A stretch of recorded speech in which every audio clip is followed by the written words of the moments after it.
In my struggles to fully research the prototype Type 16, I found myself falling back on the good old reliable Type 89 to do most of the work for me.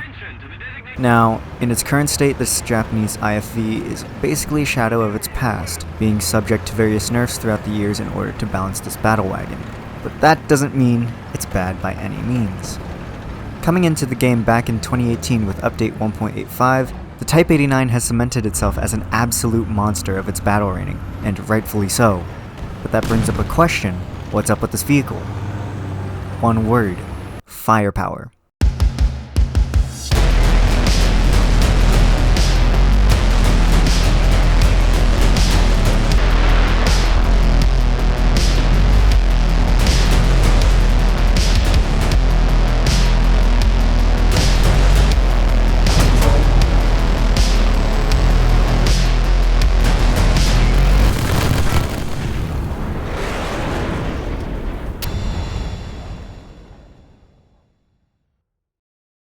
You'll find this machine equipped with a 35mm autocannon closely related to that of the Gepard or Type 87 anti-aircraft tanks. In addition to this, the tank is fitted with 2 ATGM pods, one strapped to either side of the turret to help with heavier targets. The armament is the main place that was hit by nerfs. To put it into perspective, in the beginning, this tank started out being able to carry a total of 6 ATGMs into battle, which could be fired on the move, and the autocannon had a 17-round clip which allowed you to shoot at quite a comfortable rate, using up only around 1 second to reload.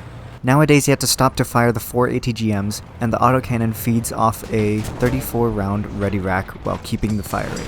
However, one thing stayed constant throughout, and that is the main shell that you will be using with the 35mm, the DM23 Sabo round.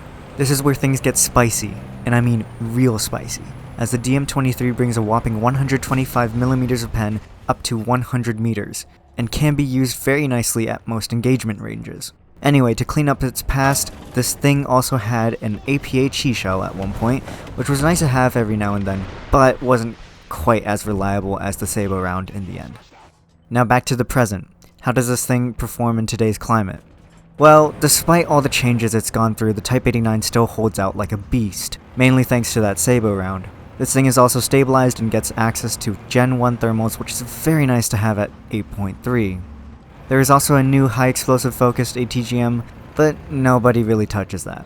It has pretty good mobility, but not that great survivability, which is pretty common for these IFVs. Just like a lot of other similar vehicles around its battle rating, the Type 89 only has 3 crew members, with any shot to the turret almost guaranteeing a kill. Another plus is the really good sights, which can go from 2 times all the way to 8 times, allowing for some pretty far ATGM sniping. Anyways, that's all I have to say about the tank. Let's get into some actual gameplay now. So in this first match, we find ourselves in Hurricane Forest, which is one of my favorite maps in the game at the moment, especially in this configuration. We move into a good flanking spot and are met with the sound of another engine. After waiting a bit, an unfortunate Leopard 1 stumbles into us and we slowly whittle him down. We catch a glimpse of another Leo and quickly deal with him in 2 short passes.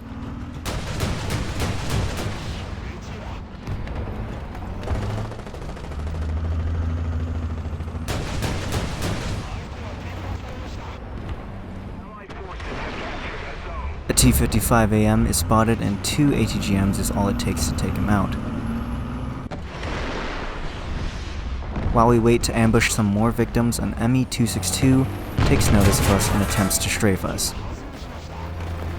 Luckily we survived that pass, and all I need to do is prop myself on a rock and wait for an ample opportunity.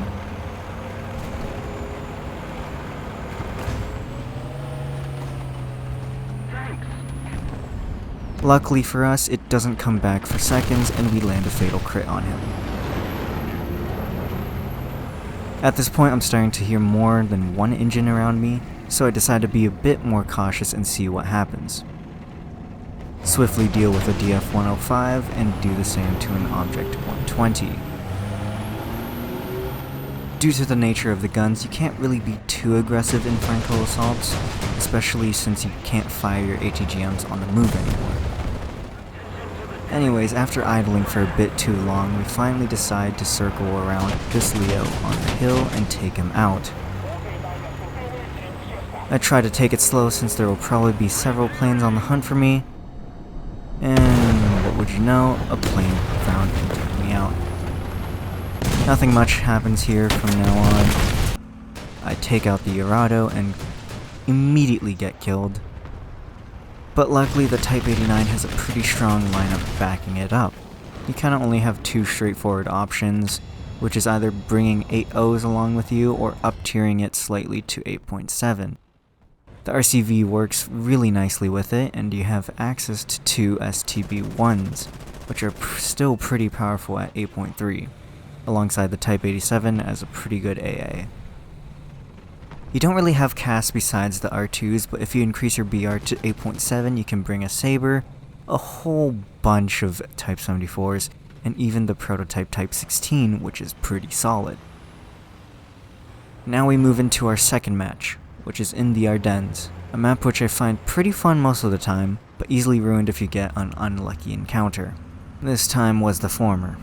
Anyways, I'm taking a different approach from the last game, choosing to just charge in and catch people off guard. Even though this map is pretty small, there is enough cover that allows you to slowly push and ambush people with relative ease. Get our first kill on a Magok 1, and get an assist on the T-55M. Situations like these are where drones come in quite handy, as I'm able to see enemies before they see me, and I can engage them from anywhere that I want. As I fly over top, I see two tanks heading down the main road, and so I decide to engage them. But just a bit too late. I didn't see the tank near the forest at the time, so I didn't do anything about that yet. And now we wait. There's no real urgency to push the cap yet, so I wait and see if anyone is coming before I make an attack. With pretty little effort, we take out both tanks on A and cap it. Still keeping watch of our surroundings and waiting for any movement. Since I'm by myself in this part of the map, I cautiously push forward in hopes of catching some enemies off guard.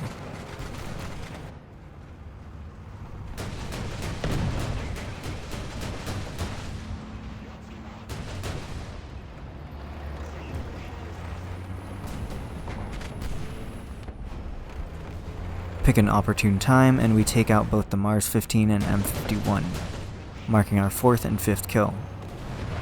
Do some quick recon and take out the UDES once we return. And I decided to push deeper through the map. We don't make it that far because an ATGM is flung next to me and I look around for the source.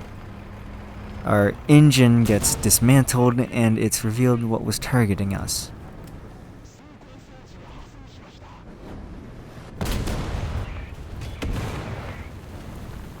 Yep. All in all, the Type 89 is still a solid choice and is pretty much a must for lineups around its BR for the Japanese tech tree. And with what it's equipped with, it's still very effective even in an up tier. And the guns really help in achieving success in this Japanese workhorse. I hope you've enjoyed the video and let me know what you think about it in the comments below.